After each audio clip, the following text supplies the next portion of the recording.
All right, guys, Modern Salon, it's Mary here, and I'm at the LashOff event in Houston, Texas with the beautiful Sophie.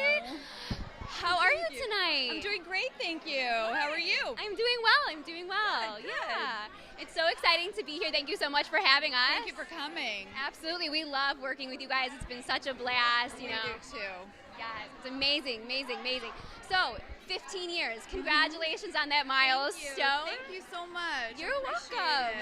What's it been like? Tell me about the journey. Oh my gosh. I know that's a loaded question. It's been a little bit of a roller coaster. I wanted to figure out a way to bring false lashes back.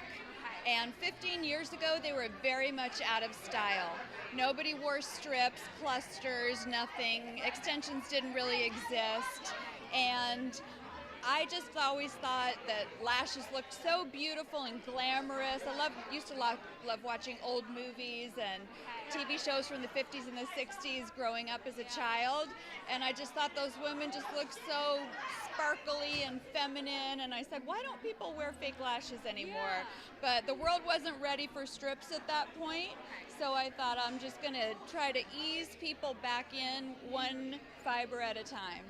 That's a brilliant way of putting it. Yeah, they weren't ready, trust me. I couldn't find anybody that would agree to be a model for me.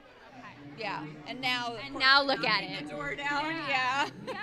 So what does it kind of mean to you? How do you feel like looking out and seeing all this happening and like just seeing how everything's evolved? You know, it's very overwhelming. It really is. It's very overwhelming, but in a good way, you know. It was a dream that I had. I wasn't sure if it was going to catch on. I was afraid looking at Glamour magazine every few months, wondering if one day it was going to be a don't, instead of a do, just because people didn't know how to do them right back then, and people are still kind of in the learning process.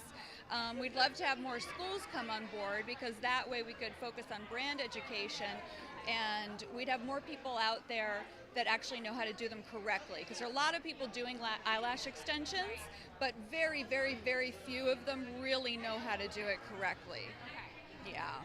Yeah, and that's like I was actually interviewing some of the finalists earlier tonight, and a lot of them I was asking them why NovaLash, and a lot of them, they really were like kept emphasizing the community that you've built. That regardless if you're in Norway or in Texas, that they feel that they are really connected to the brand. Right. So what does that mean to you hearing that? Oh, I mean, it again, it's just emotionally overwhelming sometimes to look out there, and I'm just so grateful, that's really the main emotion I think I experience when I look out there is just gratitude and appreciation for all of the hard work that all of our customers and distributors have done, because it's a very difficult service to learn, but it's a very easy service to do after you've learned it. So all of these people are very special, very hardworking, dedicated beauty professionals. So I've been very lucky. We have fantastic members of Team NovaLash. Yeah. You really do, and I think that's another thing that you touched on that's important is like the education, which I know you guys are always having like continuing education. There's so many members. So, how does that look for you, like the future? Because how do you want to work with that? Yeah, well, education was probably the most important thing to me from step one, because obviously, while beauty is wonderful, safety is more important than beauty. And I came from a background in education. I was teaching molecular biology at the University of Houston at the time that I started the company, and I thought, well, I've never really run a company before, so I'm not sure how to do that. I'm going to have to figure that out as I go, which is sort of like, getting an MBA on the street, But education and the science part, I already knew how to do that, and so that's what I mostly focused on, because I already had a background there. That's such an interesting story to kind of like continue to share and see it build and everything. It's been a crazy ride, but a fun one, I'm sure. I mean, looking back now, there were a lot of tears, blood, sweat, tears, you name it. As with anything, We were the first ever eyelash extension company, so we weren't just building a product or a brand, we were building an entire industry.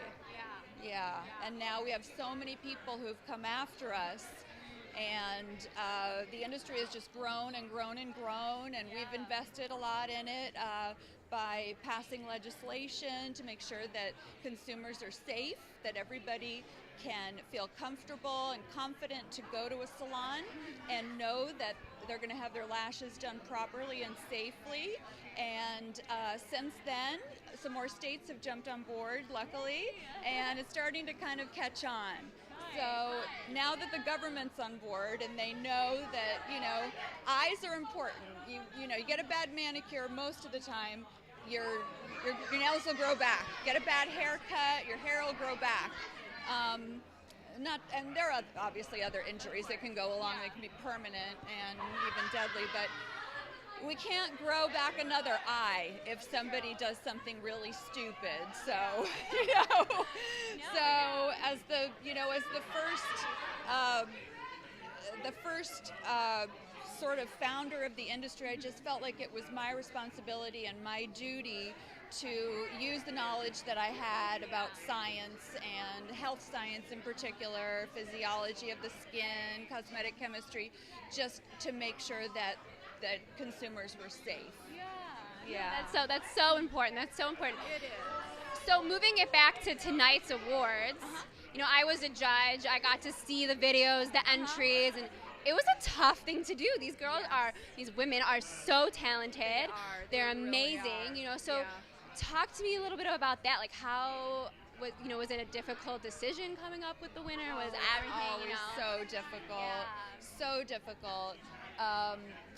The contestants are getting better and better and better each year, which makes it so much more difficult for our judges, which is why, since there's so many different types of talent out there, it's really, really hard to just choose one person. And that's why we have decided to make so many categories, because there's so many different types of talent, and we want to recognize all the different types of talent that go into making this industry what it is. So if I could add 10 more categories without my staff wanting to strangle me, I would. Yeah, but I definitely think that, I mean, just talking to them, they really love that they're even here, let alone a finalist, let alone even a contender to be a winner. So I think that that's a testament to, you know, the company that you've built and the community that you've built. So well, I'm thrilled to have them here. Yeah, so and we're so glad to be able to be a part of it. So well, that's our honor, really. Oh, thank you. Your magazine is fantastic. Thank you. I love working with you guys. Thank you so much, Sophie. Thank you. Bye, guys. Bye-bye.